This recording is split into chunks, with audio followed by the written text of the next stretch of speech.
Hi, sweetheart. Hmm, that little pause. You sound surprised. Did you think I forgot how to call you?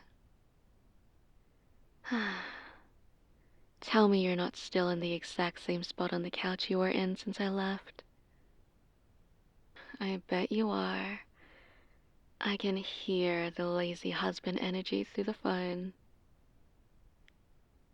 Oh, right. I have news. And depending on how the next 10 minutes go, you're either going to be thrilled or go into immediate turbo panic mode. My flight got cancelled. Snowstorm, chaos, people yelling. A toddler licked the window too. Gross. It's been a whole thing. They cancelled my original flight and shuffled me onto an earlier one instead. And before you ask, yes, I am coming home. Home. To you. I'm already in the taxi. Based on traffic, the driver's confidence, and the amount of near-death turns we've taken so far, I'll be there in about 10 minutes or so. Maybe 8, if we don't stop at any more yellow lights. Anyway, 10 minutes. I missed you. I can't wait to see your face when I walk through that door. See you soon, okay? Don't get into any trouble.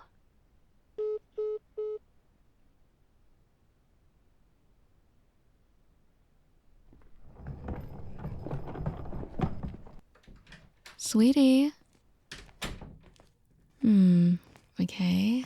Interesting. The smell of citrus, candle, and panic. That's new. Where? Ah, there you are. Oh, your hair is still wet. And your face is bright red. Did you sprint laps around the apartment before I got here? Let me guess. 10 minutes ago, this place looked like a crime scene. And then you went into maximum overdrive. Turn around. Slowly. Let me see the damage. Or the attempted cover-up. There's the vacuum still plugged in. That pillow is upside down. And that blanket is shoved somewhere suspicious. And is that a sock hanging off the Christmas tree? Okay, that is objectively hilarious. I'm leaving the sock. That's personality. You know, you could have just not let it get this bad in the first place. Radical concept, I know. But also, it's very cute that you tried so hard right before I walked in. Come here. Let me see you properly. Look at me. You have that guilty, I did everything in the last 5 minutes face, and the slightly stunned, my wife is actually here face. Hi. There you are, my panicked, adorable husband. Did you miss me? I miss you too. So much. You didn't have to make everything perfect, you know. I'm not here to do a white glove inspection of the apartment. I just wanted to come home. To you.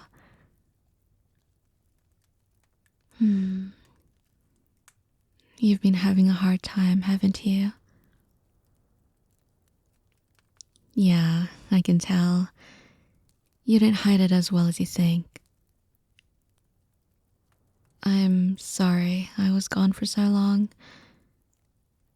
I know December is rough for you, even on good years. And then my boss went and added business trips on top of that. I owe you a lot of hugs. Okay, enough standing around. Couch. Now. Come on.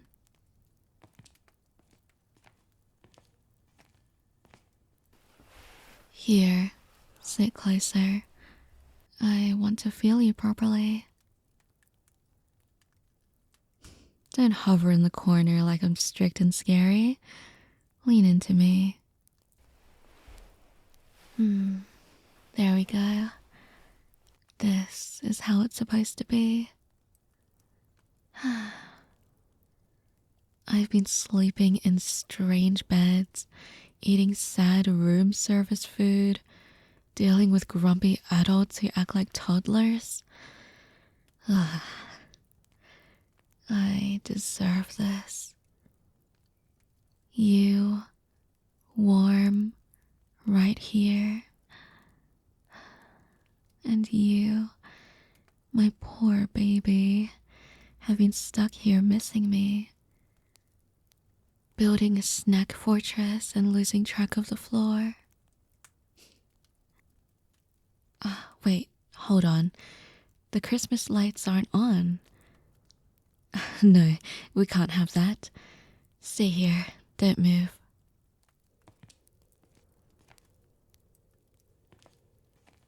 Okay, back to where you belong.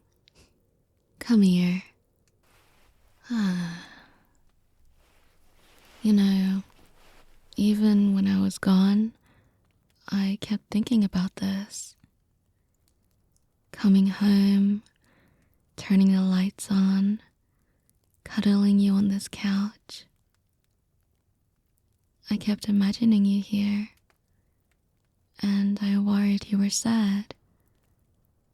And I hoped you were at least eating properly.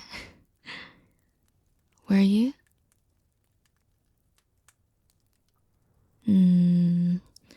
That expression tells me barely. We're fixing that. I'm gonna make you something real later. Something warm. Something that doesn't come out of a cardboard box with regret printed on the side. Hey, you don't have to pretend you're fine when I'm not here. You know that, right? You're allowed to miss me. You're allowed to be lonely. You're allowed to have bad days. But you're not allowed to just quietly fall apart and not tell me. That's illegal in this marriage. I will arrest you. With hugs and possibly soup. So next time I'm away, just call me more, okay?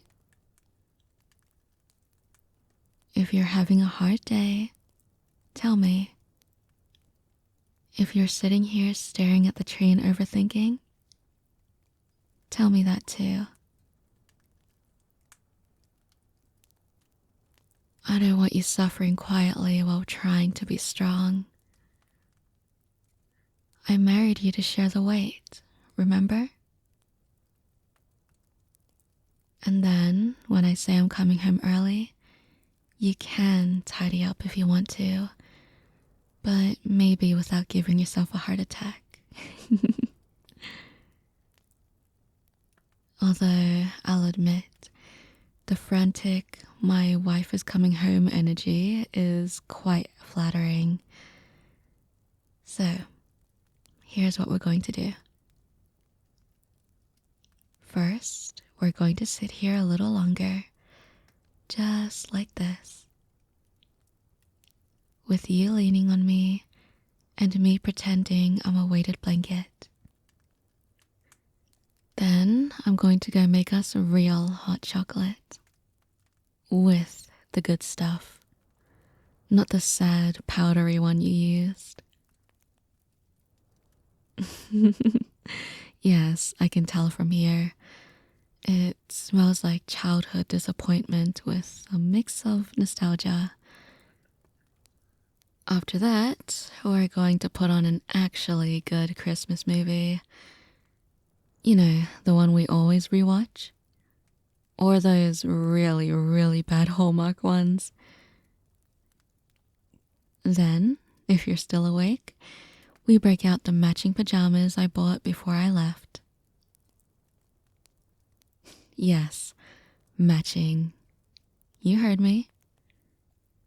You're my husband, and you are wearing the ridiculous reindeer pants. That's non-negotiable. I also got you a new blanket. It's ridiculously soft. I might steal it too. We'll see. But I guess what I mean with this whole thing is you don't have to impress me, you know? You already did that when you married me. And when you didn't argue about my need for 6 different types of Christmas lights.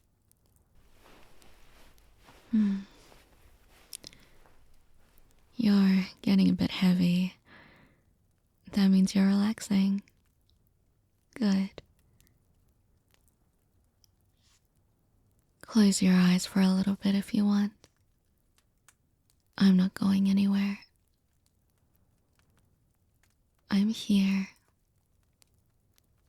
I'm really here now. Not on your screen, not in your headphones, just here. You did well. You held it together. I'm proud of you. And I'm proud of how much effort you put in, even if it was a last-minute effort with a panic shower. I love you, you know. I love you when the house is clean. I love you when it's a mess. I love you when you're calm. And I love you when you're doing emotional parkour because your wife said 10 minutes. I married you for all of it, not just the presentable parts. You have no idea how many nights I lay awake in some boring hotel bed wishing I had this instead. This couch, this blanket, your weight against me. I even miss your silly concentration face when you're watching movies. I kept pretending I was fine while I was away. Answering emails, going to meetings, smiling for people who don't matter even half as much as you do. And every night, I'd come back to my room, look at the empty space beside me and think, this would be so much better if you were here. By the last few days, I just started hugging a pillow and pretending it was you. It was pathetic. You owe me. My dignity suffered. But you're really here now. And I know that sounds silly, but sometimes when I've been away for too long, it almost feels unreal to touch you again. I like proving to myself you're real. Real and dramatic and hopelessly in love with me. Don't deny it. I've seen your search history. How to cook something nice for my wife and Christmas date ideas at home. You're so transparent and so, so easy to love. Hey, look up at me for a second. Welcome me home properly. Mwah. There he is. That's all I wanted. This, you. Let's make this Christmas better than the last one, okay? No more worrying alone. No more hiding how you feel. Just us on this couch, under too many blankets, with too many snacks, and stupid matching pajamas. Merry Christmas, sweetheart. I'm home.